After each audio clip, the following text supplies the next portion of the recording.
నమస్కారం న్యూస్ 21 కి స్వాగతం. హెడ్లైన్ చూద్దాం.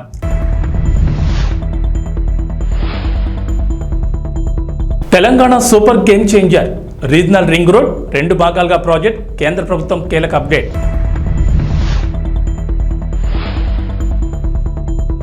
దళిత బంధు స్కీమ్ నిధులు, డిప్యూటీ సీఎం భట్టి కీలక ఆదేశాలు, నిధులు పక్కదారి పడితే ఊరుకోమని హెచ్చరిక.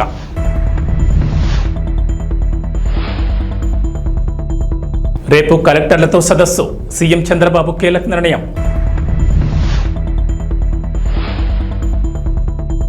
తెలంగాణను వేడని వానలు, ఈరోజు పలు జిల్లాల్లో వర్షాలు. Telangana super game changer regional ring road project అని ప్రభుత్వ పెద్దలు చెప్తున్నారు. ప్రస్తుతం ఉన్న outer ring road game changer అయితే సగం తెలంగాణను అభివృద్ధి చేసే regional ring road super game changer అని అంటున్నారు. 2 భాగాలుగా ఈ ప్రాజెక్టును పట్టాలెక్కిస్తున్నారు. ఉత్తర భాగానికి ఇప్పటికే జాతీయ నెంబర్ను కేటాయించారు. మొత్తం 350 కిలోమీటర్ల మేర నిర్మించి తలపెట్టిన ఈ ప్రాజెక్ట్ ఉత్తర భాగం 161.59 కిలోమీటర్లు నిర్మించనున్నారు. రెండో దశలో దక్షిణ భాగం రహదారిని 189.20 కిలోమీటర్ల మేర నిర్మించనున్నారు. అయితే RRR నిర్మాణం కోసం త్రైపాక్షిక ఒప్పంద పత్రాల రూపకల్పన కసరత్తు తాజాగా మొదలైంది. గతంలో ఉత్తర భాగం కోసం త్రైపాక్షిక ఒప్పందాన్ని అధికారులు సిద్ధం చేశారు. అయితే తాజా పరిణామాల నేపథ్యంలో ఉత్తర దక్షిణ భాగాలు కలిపి ఒకే ఒప్పందం చేసుకునేందుకు వీలుగా కేంద్ర రహదారుల శాఖ అధికారులు సమాయత్తమవుతున్నారు.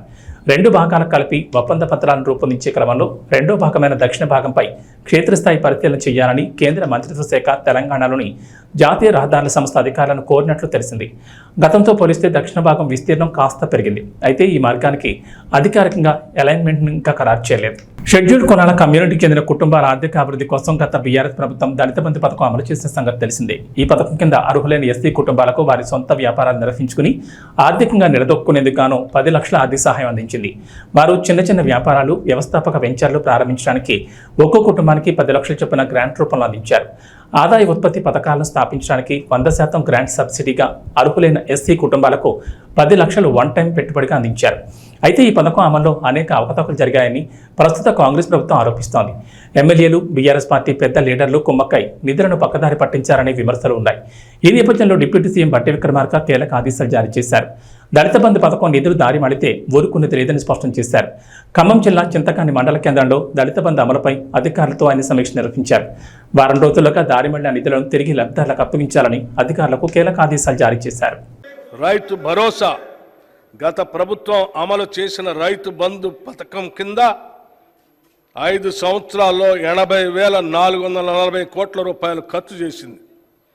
దీనిలో అధిక శాతం లబ్ధి అనర్హులకి, సాగులో లేని భూమి యజమానులకి, రియల్ ఎస్టేట్ వ్యాపారులకి అందటం వల్ల నిధులు భారీగా దుర్వినియోగం అయ్యాయి. గత ప్రభుత్వం చేసిన ఈ నిర్వాహకం వల్ల ప్రభుత్వ సొమ్ము నిరుపయోగమైంది.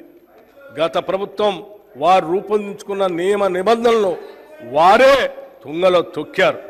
ఇది చాలా శోచనీయం మరియు క్షమించరాని నేరం.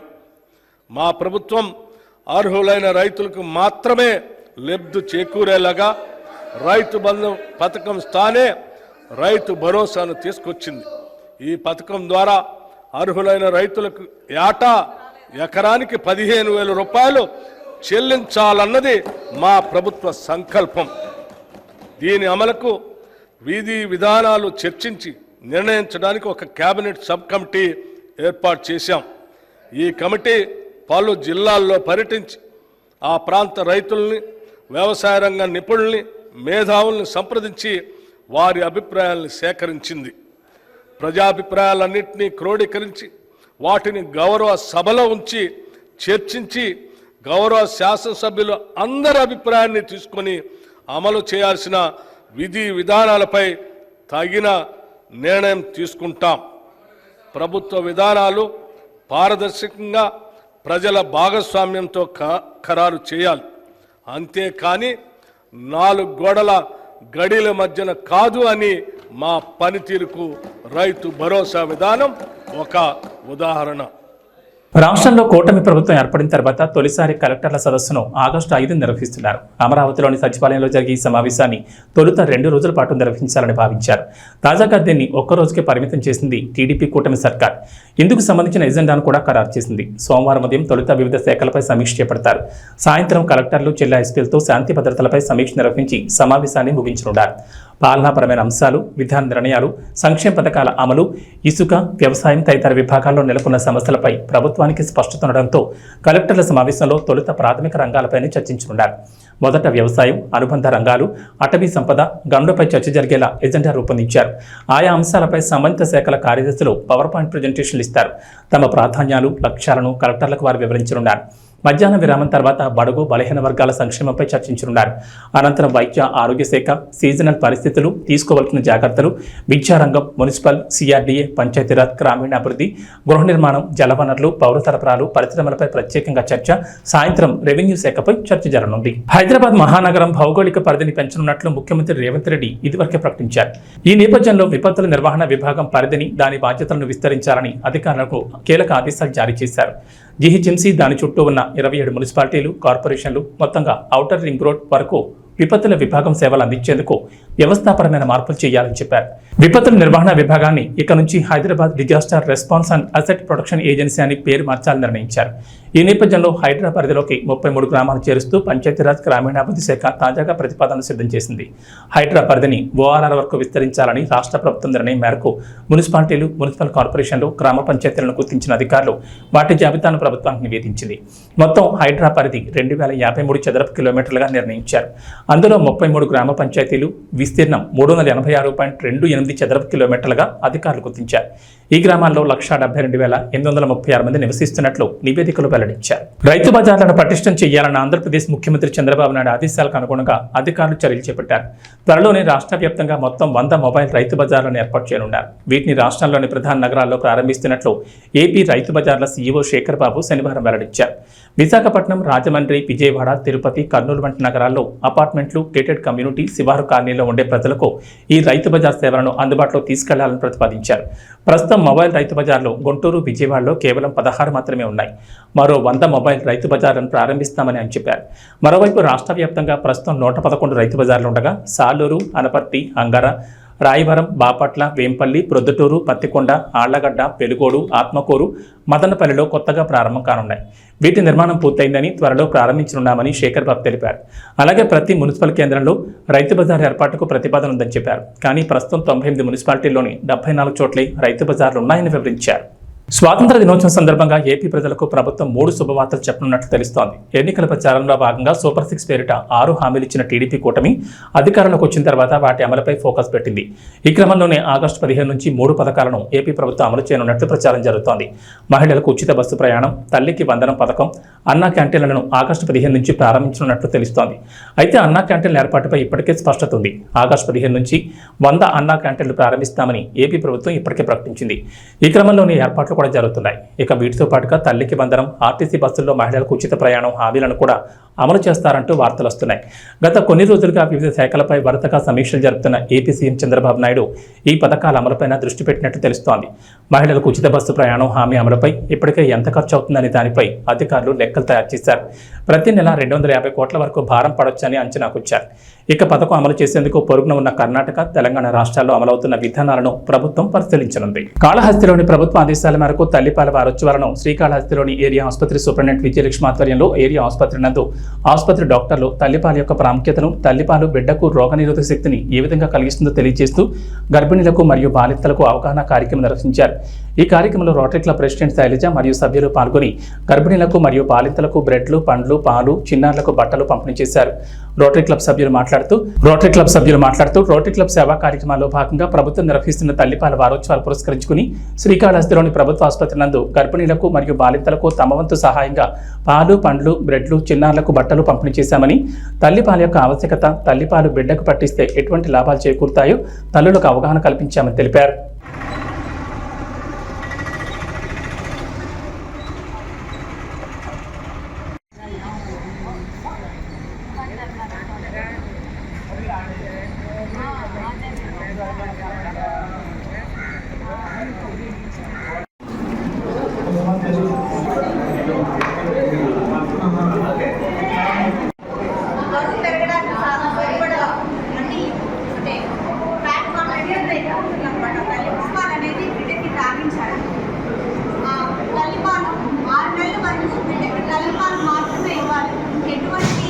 ఉపయోగపడే అన్ని కాంటెంట్స్ అన్ని ఆ తల్లిపాలలో ఉంటాయి. సో నెలల వరకు ఈ నాటు వైద్యం అంటాం కదా, కారము, రస, గ్రేప్ వాటర్ ఇలాంటి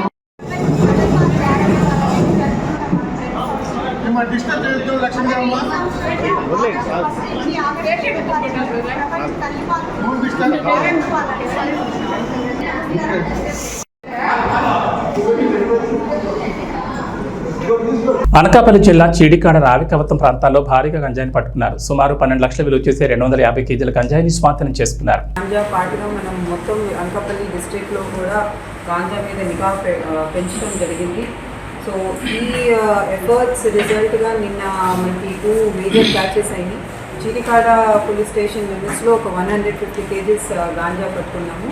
అట్లాగే రావికంతం పోలీస్ స్టేషన్ లిమిట్స్లో 96 కేజీస్ గాంజా ట్రాన్స్పోర్ట్ చేస్తూ పట్టుకుంటం జరిగింది. చీడికాడలో పట్టుకున్న కేసులో 4 అక్యూజ్ని ఆల్రెడీ అరెస్ట్ చేశాము. ఇంకా 2 అబ్స్కాండింగ్ అక్యూజ్ పేర్లు కూడా ఉన్నాయి, వాళ్ళని కూడా తొందరలోనే అరెస్ట్ చేస్తాం. అట్లాగే రావికంఠం కేసులో కూడా అక్యూజ్ని అరెస్ట్ చేస్తాం జరిగింది. దాంట్లో కూడా లింకేజెస్ మనం ఎస్టాబ్లిష్ చేశాము. ఈ చీడికాడ కేసులో అక్యూజ్ అందరూ కూడా ఏఎస్ఆర్ డిస్ట్రిక్ట్కి సంబంధించిన వాళ్ళు, 3 పాడేరు మండలం నుంచి ఉన్నారు, ఒకళ్ళేమో హుకుంపేట మండలం వాళ్ళు. ఇక్కడ రావికంఠంలో కట్టిన కేసులో కృష్ణా డిస్ట్రిక్ట్కి సంబంధించిన అక్యూజ్ని అరెస్ట్ చేయడం జరిగింది. మన డిస్ట్రిక్ట్లో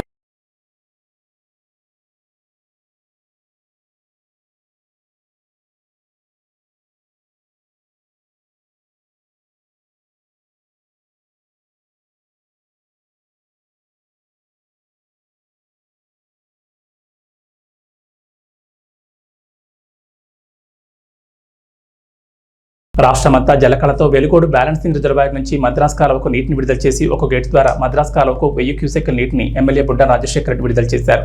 నంద్యాల, వెలుగోడు, బండి ఆత్మకూరు, సిరివెల్ల, ఆళ్లగడ్డ తదితర మండల ప్రాంతాలకు సాగు, త్రాగునీరు అందే అవకాశం ఉంది. నీటి విడుదలతో రైతులు హర్షం వ్యక్తం చేస్తున్నారు.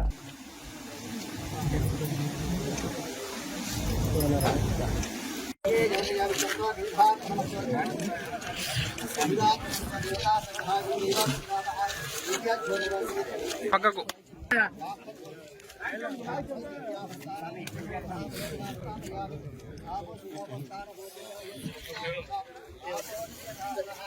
పక్కకు రా అన్ని సార్లే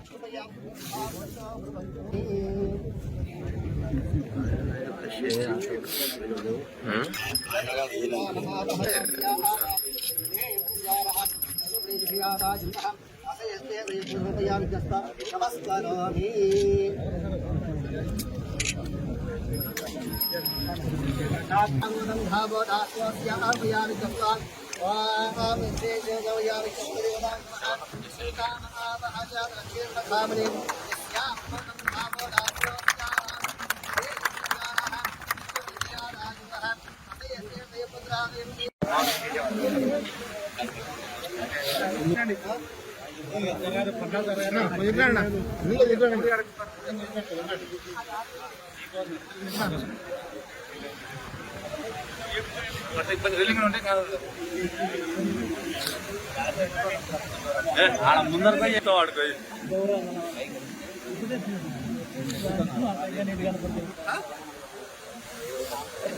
పవన్ ఫోన్ చెప్పాను చెప్పా మన చెప్తా పొమ్మని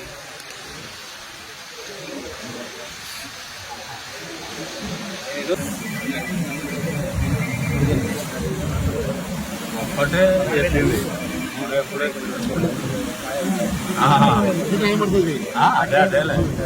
మా ప్రభుత్వం హయాంలో వాలంటీర్ వ్యవస్థ ఉందని మాజీ ఎంపీ మార్కాని భారత్ అన్నారు. వరదలు వంటి విపత్తులు వచ్చినప్పుడు వాడు చకచకా తమ పరిధిలో ఉన్న కుటుంబాలను శిబిరాలకు చేర్చడంలోనూ సహాయక చర్యలు అందించడంలోనూ ముందుండేవారని చంద్రబాబు వాలంటీర్లను కొనసాగిస్తానని, వారి జీతం 10,000 పెంచుతానని హామీ ఇచ్చి ఇప్పుడు వాలంటీర్లను పూర్తిగా పక్కన పెట్టేశారని అన్నారు. మరి గతంలో వాలంటీర్ సిస్టమ్ ఉండేది.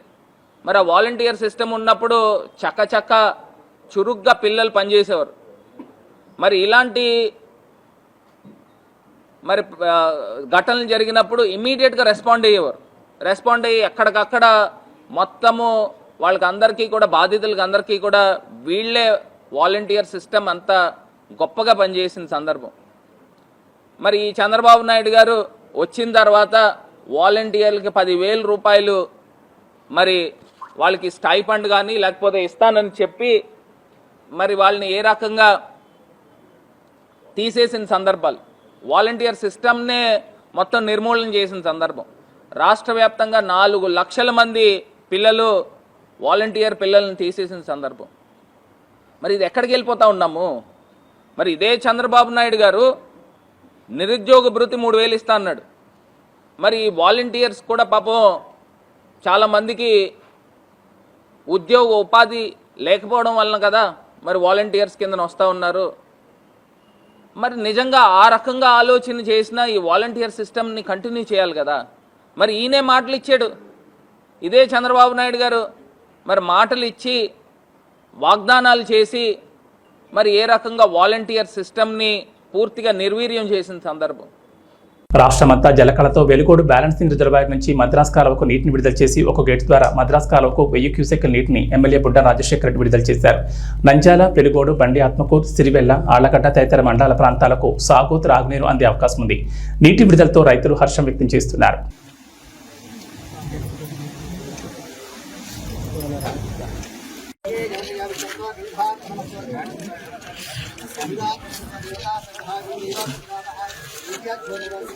పక్కకు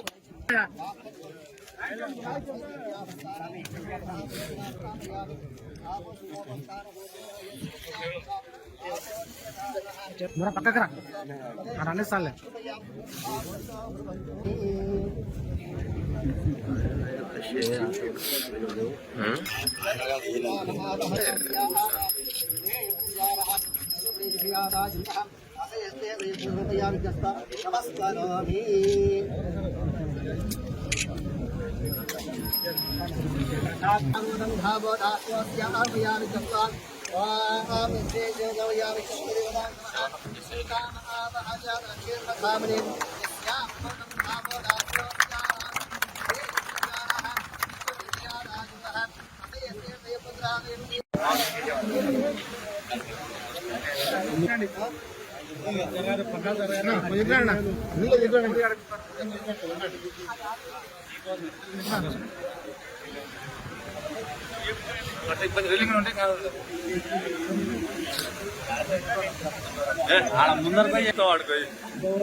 పవన్ ఫోన్ చెప్పాను చెప్పా మన ప్రేమ చెప్తా బొమ్మని